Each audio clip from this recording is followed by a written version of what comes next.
Hey everybody, I know I'm as surprised as you that there's an inconsistent bookworm, but it's not over the book I said I was reading. It's not that I gave up on that book or anything like that. No, I'm still reading it, but the reason why there is another manga now has a little story behind it. I work Tuesdays through Fridays is my schedule for how I work. I work 10-hour shifts at my particular job. So usually on Mondays, I count this kind of my day to myself, and Monday nights, since I work nights actually, in fact, this is why my hair's all wet and all stuck down, makes me look bald. I'm getting ready for work. I'll probably head off here in a couple hours. I decided to record this real quick. I was like, let me get this out of my, get my thoughts out on this new thing. That's the reason why the glasses are back on.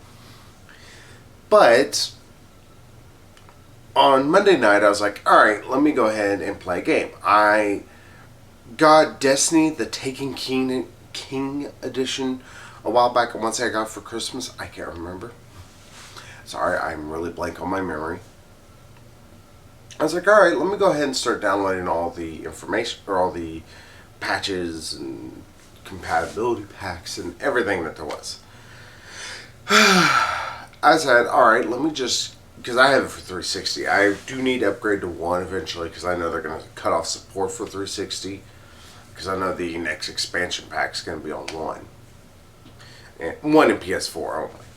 But I was like, why not? Let me just go ahead and slap it into my 360. Go ahead and start getting it set up. And I said, I'm just going to sit there and keep going.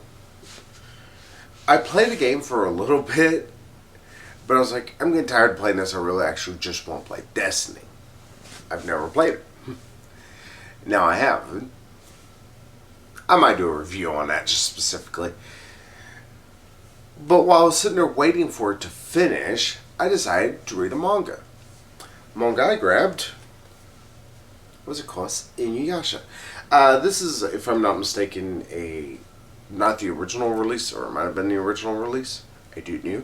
I know it is an older manga, older volume of it. It was released way back when, because if you can see, it actually goes like normal comics. I think it's Viz, the company that put these out. If I'm not mistaken, that's how they do all their mangas. They, instead of doing them from the right to left, they do left to right, like normal English speaking things. Which means they actually had to put in some work with this. Which I could see they also didn't put in a whole lot of work. To just talk about a little bit of the quality of this, it's strange. Some of the panels you can tell, like the art wasn't exactly very well transitioned over. Because I know these are all scans. This isn't like brand new art done for this particular release in America. I know they're pretty much scans, and it's strange that some of them, I know certain aspects they'll have Kagome, who's in the background and thinking or something like that, and she'll be a little lightened and whatnot. But there's sometimes Inu-yasha's a little faded. The lines from him are a little faded. Some of the stuff whenever Kagome was first in Tokyo was a little faded. It was weird. Again, it's something with the quality of the scans and how they did this. Pardon me. I do know that some people don't much care for the manga or the show, or the show for that matter. But no, some people don't care for the manga and much prefer the show. I can sort of see why. The manga, it's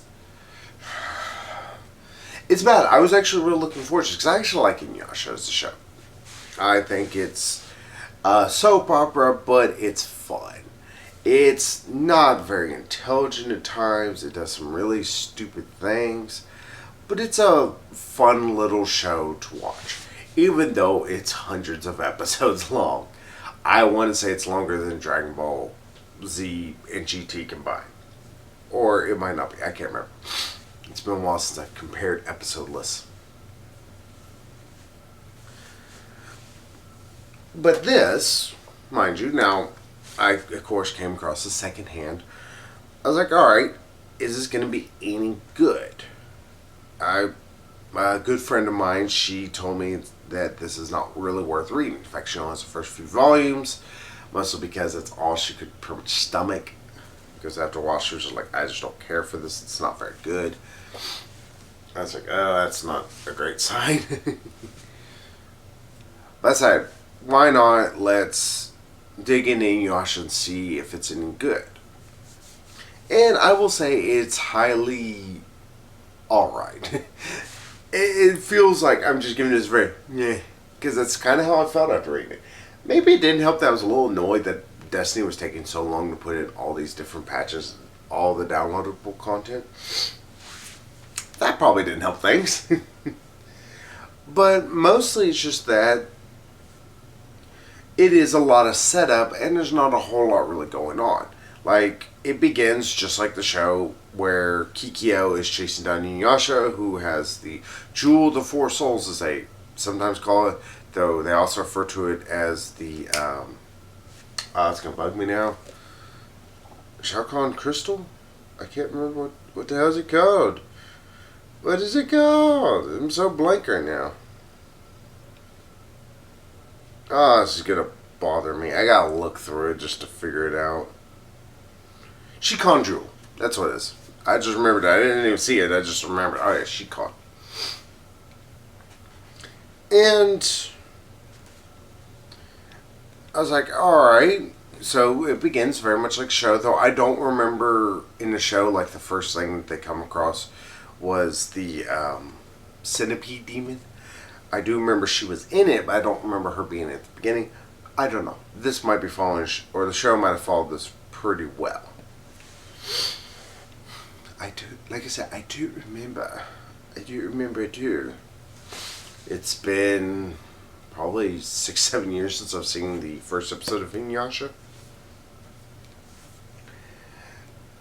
But yeah, we see Kikyo chasing after Inu-yasha because he has the Shikon Jewel.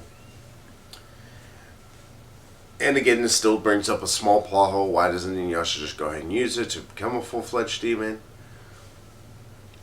Pardon me. Who knows? He just doesn't. Not right away, anyway. So, she shoots him, binds him to the tree where he pretty much is. And then Kikyo dies from wounds she sustained in battle with Inu-yasha. Then we warp over to Kagome, who is in present day, and turns out she actually has a Shikon Jewel within her. Though, if I'm not mistaken, in the show, she just happened to have it. Because having it within her kind of raises some weird questions. It's like, wait, why is it in you? But yeah, we get to pretty much follow most of the first few episodes pretty closely. So if you've watched it, I've pretty much read the manga. Though, there is one thing I am going to go ahead and bring up, and it's something I know some people disagree with. I know Japanese culture is a little different. I accept this. That's the reason why I can read things like this and be fine with it. That's the reason why I can read things like Sayuki, which is very just soaked in Japanese culture in a lot of ways. In Death Note, even to an extent. At least how the characters interact. So I know there's a little bit of a difference between how they view nudity, especially when it comes to children or young adults. And when I mean young adults, I mean people who really actually are not adults. People who are below the age of consent. I know age of consent is different from state to state, but here it's 17. Let's just say it's 16 or something like that, which I don't agree with. 16, you still barely know how to work your vagina or your dick very well. At least in my opinion. So why in this do they make a big show of a panel where Kagome is naked? Like, you see almost everything of her except for her vagina. I've said vagina now twice. But you see almost everything of hers except for that. And it's like, why? Why does this need to even be here? It's just pretty much titillation. Titillation. My speaking's not good. Sorry, still a little tired. Pardon me. And it's like, why do y'all need this? This doesn't really need to be there, does it? In fact, it feels just as pandering as you could think, and honestly, it's not very. It's got a. I'm trying to try to pull me out of the book a bit there. But other than that, though, it feels. The stories are fine. Again, of course, they run across a demon who has like spider hair web stuff that she can control stuff, and somehow Inu-yasha's unable to see it, though Kagome can. There's weird things constantly happening within this book that sometimes don't always make sense. Some of the villagers, I don't know, again, if this is how they spoke in the Japanese manga, but some of them, they talk weird. Like, they talk in like broken sentences, and I don't know if it's a translation issue or if it is actually how they wrote them in the manga. I don't remember them in the, or I should say in the original manga. I don't remember them in the show talking like the buffoons in the best way. Like, they talk in like these broken sentences that just sound. It's very hard to read because your brain's not. It's wanting to fill in blanks where certain words should be or move certain words. So that's a little weird. And honestly, there's just a lot of just oddities here and there. It still has some of the issues of the show. Like, really, a lot of this could be dealt with a lot easier if somebody would just say something. And I know some people bring up the issue that's like, oh, Kagome, or they try to make Inu-yasha submissive, but they kind of make it a little goofy because, like, she says sit boy. But in this, they kind of make it seem like it's not really hurting him, it's just forcing him to the ground. It's like pretty much like he could be like 80 miles high, just, they'll like stop him like right before, just drop him on his face for a second. Or like slow him, stop, now you fall. Not enough to really hurt you, but enough to get across the point, hey, stop doing that. I know, I might be completely wrong. The show played that up more for laughs than anything, but this kind of just has it there. So, like I said, hair demon lady, and it pretty much ends on a cliffhanger. Though we get to also see that Inu-yasha can go to Tokyo. What else is there? You have at least 3 different demons show up besides Inu-yasha. You have a crow demon who is somehow able to be inside of a corpse. And it's funny, Inu-yasha's the only one who could smell the dead body. He's like, oh, I know what corpses smell like. Wait, you mean his buddies couldn't tell the fact they stunk? But I guess in a sense, back in pretty much just feudal state Japan, sometimes people weren't able to shower very often. Unlike they make a big deal with Kagome, she showers all the time. Ugh, still off-putting as can be. So, would I recommend this? Would I recommend Inu-yasha? Because I'm going to read the rest of them. Or at least read some more. We'll see if that just breaks me. Maybe it won't. So, would I recommend reading Inu-yasha Volume 1 for newcomers, fans of the anime? For fans of the anime, I would say no. It sounds weird to say that, but it's like, they actually translate a lot of this very well to the anime and fix certain issues, I think.